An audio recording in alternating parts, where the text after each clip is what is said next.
Hey, TMB Youth Group. I hope you guys are doing well. I want you to know that I have been praying for you. I know that you are getting used to new routines and maybe started doing online learning with school.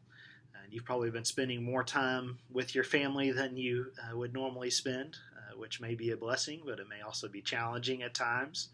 So I just want you guys to know that I am here for you. If you need to text or call, feel free to do so. If you just need someone to talk to or someone to pray with, I would love to do that with you. I want to let you know about something going on tonight. We are going to have a youth group Zoom meeting. If you've never used Zoom before, it's really easy. It's a video chat app, kind of like FaceTime, except you can do it with even more people. We're going to do that tonight at 7:30. And so you should have received an invitation. I'm sending it out via the Youth Ministry Remind and also the GroupMe. And I'll also send an email to your parents as well. So if for some reason you haven't received an invitation yet, feel free to text me and I will make sure that you get the information so that you can be a part of that gathering. But I'm looking forward to that. I think it'll be a fun way to get to be together, even though we can't be physically together. I get to see each other's faces. So I encourage you to do that tonight at 7:30 to join in with our Zoom meeting. We're going to have time to play games on Zoom, and we're going to have a discussion time and be able to pray with one another as well. So I encourage you to set that side of time so that you can be a part of that. One of the true measures of friendship is whenever times get difficult. You want a friend who is going to be there even when life gets hard, even when it's hard to be a friend in that moment. So who are those people in your life? Who are those that you know that you can count on even when life is hard? I experienced a friend like that when I was in college. During my junior year, I went through a bit of a rough patch. One of my closest friends actually moved away out of state to another college.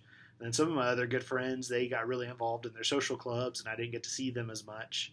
And so I was losing some of my friendships, and then on top of that, I kind of was just really questioning a lot. I was trying to figure out whether I was going the right direction, and I was dealing with lots of insecurities and started forming some bad habits.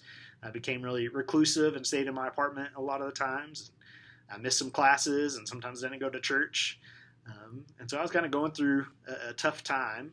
But I had one friend who was very consistent during that time, and he was someone who would just regularly check in on me and be intentional about spending time with me. And his name is Ryan, and I was really grateful for him. He's someone who helped me through that rough patch. And he was a friend to me even when I wasn't that great of a friend to him, when really he was having to put most of the effort into the friendship. He just stayed consistent and stayed constant and stayed intentional, and his presence was something that was a great encouragement to me. To this day, we are still good friends, but I'm so thankful that I had a friend that was willing to stick by me during tough times. We are going to continue through our Sunday morning series going through the story of the Old Testament, and we have been looking through major characters that God uses as part of that story, and looking at their story, what does it reveal to us about the character of God? And so this morning we are going to look at an example of a devoted friendship that lasted even during difficult times. We're going to look at the story of Ruth. And the story takes place during the time of the Judges, and we've been looking at that the past couple Sundays that we were able to meet. We looked at Gideon and Samson, and we talked about that time for Israel. It wasn't a very good time, but really they struggled to stay faithful to God. They went through kind of this continuous cycle where they would fall away from God and not live in his ways. And then God would allow another nation to come in and oppress them and make life difficult for them. And then finally they would wake up and turn back to God and cry out to him. And God would raise up a judge or a rescuer to come and free them from this oppression they were facing. And this cycle repeats over and over again. And so that's the setting for Ruth. That's the time period of what Israel's going through during that time. So as Israel struggles to be faithful to God, Ruth is a refreshing story of someone who is faithful both to God and in their relationships. And the story starts out in tragedy. There's a terrible famine in Israel. We see a man named Elimelech and his wife, and they have to move out of Israel to a foreign land because there is this famine, that there's no food. And so in order to find food, they move to Moab along with their two sons. And while they live in Moab, the two sons, they marry Moabite women. One is named Orpah, and the other was Ruth. And living in Moab, tragedy continues for them. Not only are they dealing with this famine, but now Elimelech dies, and also both of his sons die as well. And so these three women are left as widows. And so Naomi, she encourages her daughter-in-laws to return to their homes, to their families. And since they're young, maybe they would have a chance to remarry. See, in that culture, when a woman was widowed, it was not very good for her. In that patriarchal society, a woman without a husband, a woman that's been widowed, is someone that, unless they have someone to step in and take care for them, they are kind of destined to poverty, and they're very vulnerable. So Naomi, she says, my situation is unchangeable and bitter, but you have another chance because you're young, that you can return to your family and you can possibly remarry. And so she encourages both Orpah and Ruth to do that. And both of them are resistant. Orpah eventually gives in and she returns to her family, but Ruth just flat out refuses. So let me read some of their conversation in Ruth chapter 1, verses 11 through 18. Ruth 1, 11 through 18. But Naomi said, "Return home, my daughters. Why would you come with me? Am I going to have any more sons who could become your husbands? Return home, my daughters. I am too old to have another husband.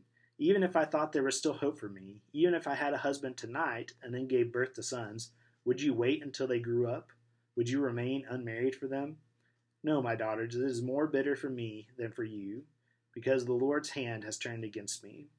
At this they wept aloud again. Then Orpah kissed her mother-in-law goodbye, but Ruth clung to her. "Look," said Naomi, "your sister-in-law is going back to her people and her gods. Go back with her." But Ruth replied, "Don't urge me to leave you or to turn back from you. Where you go, I will go, and where you stay, I will stay. Your people will be my people, and your God my God. Where you die, I will die, and there I will be buried. May the Lord deal with me, be it ever so severely, if even death separates you and me." When Naomi realized that Ruth was determined to go with her, she stopped urging her. So Ruth's devotion to her mother-in-law is a great example of selfless love and faithfulness. See, Ruth was young, and she could have returned to her family and have a chance to remarry, but rather she sticks with Naomi, even if that means for her being stuck in a life of poverty, that she does it anyway. She gives up that chance at maybe being remarried. She's very Christ-like in this moment, and that she places the needs of her mother-in-law above her own needs out of her love for Naomi. She really reflects the character of God here. And I think her words pledging her devotion to Naomi are really powerful, that she says, "I will go wherever you go. Wherever you stay, I will stay.